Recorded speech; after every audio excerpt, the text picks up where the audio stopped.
Hi, I'm Kane from My New Start, and today we're going to answer some FAQs. How do you value a damaged or as-is-whereas house? When valuing a damaged or as-is-whereas home, first we look at a comparable market analysis. So we look at different properties in the area that are comparable in size and specs to the property that we're looking to purchase from you. From there, we can ascertain an end value, or what we think the property is worth when we complete it and put it back on the market to sell. That gives us the most live and accurate valuing of what your property should or could potentially be worth.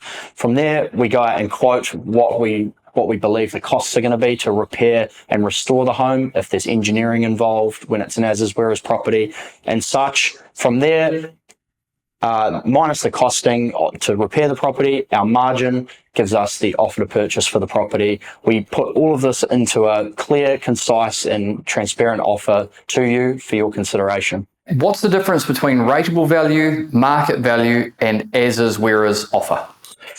Rateable value is what the value the government places on your property in order to calculate your rates, which obviously everybody pays. So the RV can sometimes be really, really accurate and sometimes not so accurate. So it's something we certainly look at, but it's not always the most trusted source or ability to determine the value of your property.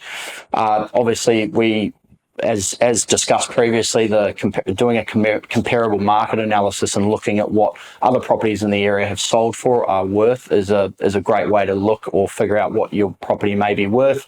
And then obviously when you're looking at the as-is-whereas value of a property, that doesn't include or doesn't account for the fact that the property is damaged. So when we're determining the as-is-whereas value versus the market value of your property, it's usually going to be a difference based on the cost to repair the property. And obviously, we also see, Ronan, when we're looking at properties, some properties have a rateable value of $500,000 when they're actually worth $600,000, and some have a rateable value of $800 when they're only worth $700. So that's why registered valuers still have a job in the industry, because a registered valuation is taking real comparisons from nearby to your home that then say, well, this home sold for $600, this one sold for $620, this one sold for $650, and based on that, we can really say that your property has a value of $635.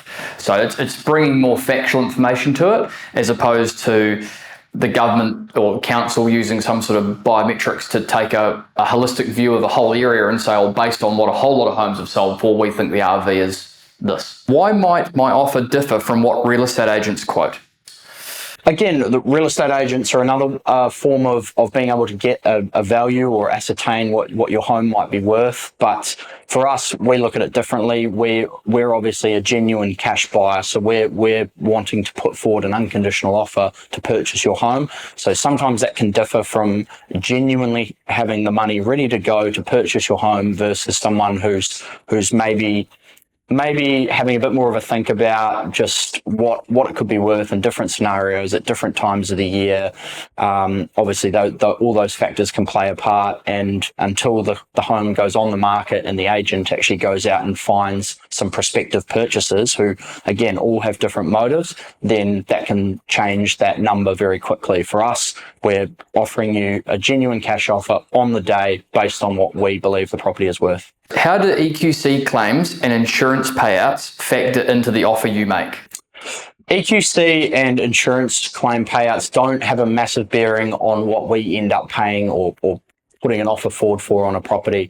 In some cases, people were paid out for full rebuilds or for repairs, and you could be paid out $80,000 or $800,000. It doesn't make a difference to what we ascertain the as-is-whereas value of the property is. So in some cases, obviously, we look back at what the final value or what the end value of the property is once it goes back to the market, minus our costs to repair the property, minus a margin. It gives us our purchase price. And 9 times out of 10, we've found in the past that this works very, very well for the vendor or the owner of the property.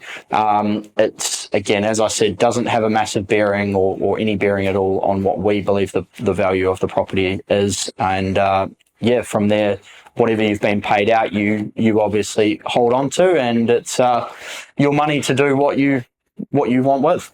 Yeah, I think the thing is that people have been paid out from their insurer based on their insurance wording, the policy wording of their document.